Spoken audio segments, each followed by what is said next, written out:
सुनो सुनो सुनो सुनो कुरान की कहानियाँ, रहमान की निशानियाँ, किस्से अंबिया के सुनाए खुद खुदा ने, सुने जो भी जिन्नो इंस पाए वो आसानियाँ।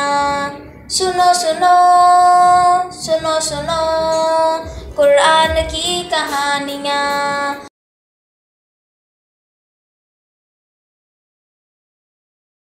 अस्सलामु अलैकुम वरहमतुल्लाहि वबरकातुहू।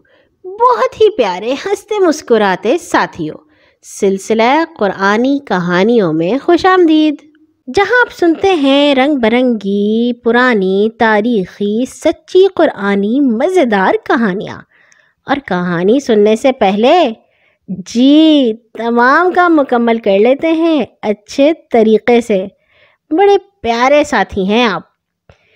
हम सुन रहे थे कहानियाँ जो अल्लाह ताला ने हमें सुनाई हैं 16वें सिपारे में, और शुरू की थी सूरह मरियम। सूरह मरियम में पहली कहानी थी हज़रत ज़करिया अलैहिस्सलाम की, और उसके बाद अल्लाह ताला ने हमें कहानी सुनाई हज़रत ईसा की, जो हम सुन चुके हैं कि किस तरह अल्लाह ताला ने फ़रिश्ते को भेजा था कि वो हज़रत मरियम को बताएं कि अल्लाह आपको बहुत प्यारा बेटा देंगे।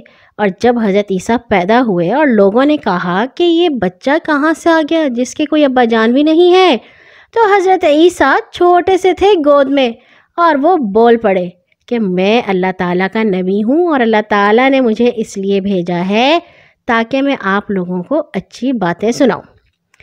और इसके बाद अल्लाह ताला ने हमें कहानी सुनाई है हज़रत इब्राहीम अलैहिस्सलाम की, जिनकी कहानी थोड़ी थोड़ी हम पहले भी सुन चुके हैं।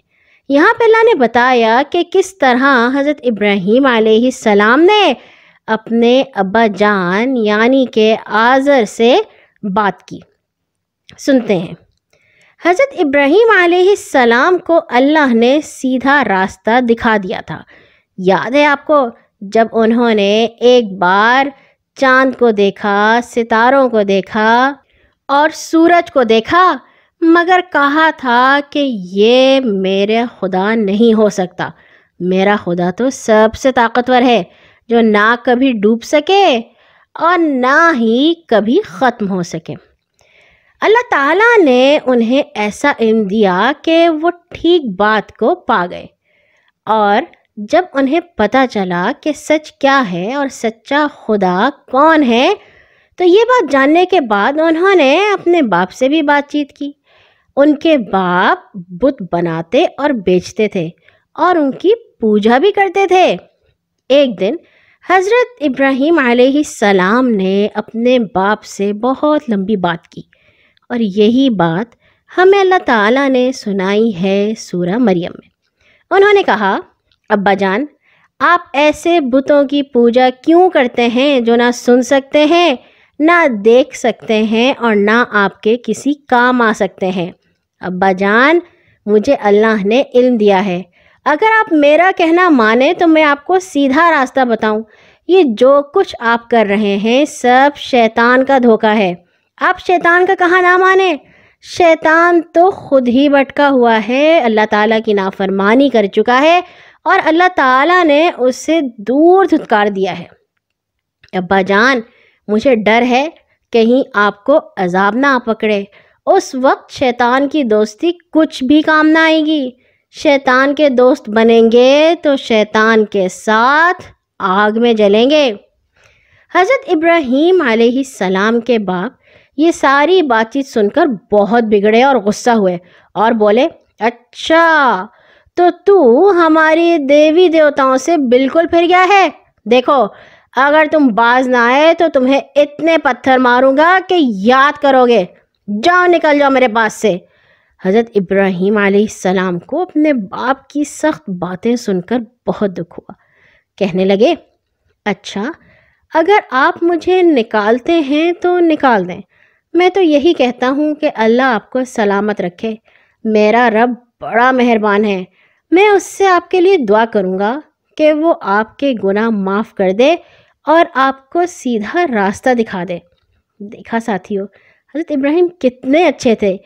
ان کے باپ نے ان سے کس طرح بات کی مگر انہوں نے بالکل برا نہیں منایا اور ان کو صحیح بات بتاتے بھی رہے اور یہ بھی کہتے رہے کہ میں اللہ تعالیٰ سے دعا کروں گا. اتنی محبت کرتے تھے وہ اپنے باپ سے.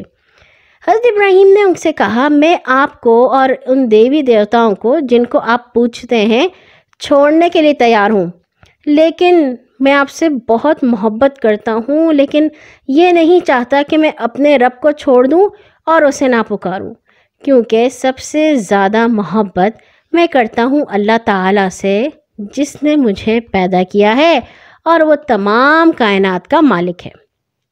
حضرت ابراہیم گھر سے نکال دیے گئے. انہوں نے سچی بات کے لیے اپنا گھر، مال، دولت، ماں باپ سب کچھ چھوڑ دیا. اسی لیے تو ان کو کس نے اپنا دوست بنا لیا؟ جی اللہ تعالیٰ نے، جو اس پوری دنیا میں بلکہ پوری کائنات میں سب سے زیادہ بڑے اور طاقتور ہیں. اور جب اتنا طاقتور کسی کا پکا دوست ہو تو پھر جی وہی کامیاب ہوتا ہے. اچھے ساتھیوں، اللہ تعالیٰ نے ہمیں یہ کہانی اس لیے سنائی ہے کہ ہمیں اس سے کچھ باتیں سمجھ میں آئیں اور ہم یاد رکھیں. اللہ تعالیٰ نے ہر انسان کو عقل اور سمجھ عطا فرمائی ہے. سب لوگ سوچ سکتے ہیں اور جو نہیں سوچتے وہ انسانوں کی طرح نہیں ہوتے. انسان تو وہی ہوتا ہے جو سوچ سکتا ہے. ہمیں حضرت ابراہیم کی اس بات سے جو انہوں نے اپنے باپ کے ساتھ کی کچھ باتیں سمجھ میں آتی ہیں، یعنی کہ سچی بات پر جمے رہنا، ہر حال میں سچی بات کہنا، یہی سب سے بڑی نیکی ہے اور یہی اصل میں بہادری ہے. اور جس کی سمجھ میں یہ بات آ جائے کہ اللہ ہی اس جہان کا مالک ہے، وہی عبادت کے لائق ہے، اسے چاہیے کہ وہ اللہ سے پھرے ہوئے انسانوں کو اللہ کی طرف بلائے. جو یہ بات نہیں جانتے کہ اچھی بات کون سی ہے اور برے کام کون سے ہیں، انہیں یہ بات سمجھانی چاہیے بہت پیار سے، جیسے حضرت ابراہیم نے سمجھائی. انہوں نے غصہ نہیں کیا اپنے ابا جان کے اوپر، آرام سے بات کی.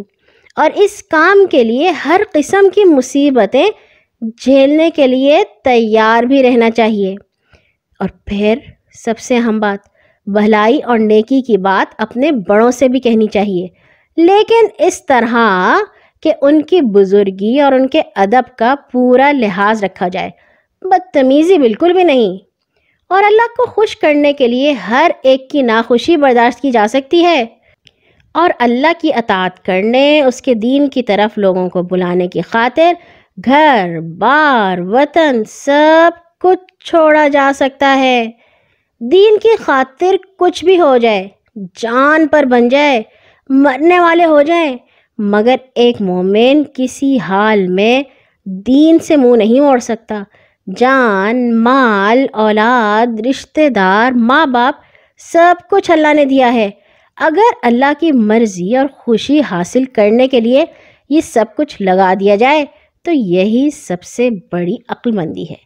اللہ تعالی ہمیں بھی ایسا ہی مضبوط پکا ایمان والا اور ایسا بنائے جیسا اللہ تعالیٰ کے سب سے اچھے دوست خلیل اللہ تھے. آمین. آج کے لیے اتنا ہی. کل آئیں گے انشاءاللہ ایک اور نئی کہانی کے ساتھ. ہر نماز کے بعد اپنے لیے اور تمام مسلمانوں کے لیے دعا کرنا مت بھولا کیجیے. اللہ حافظ.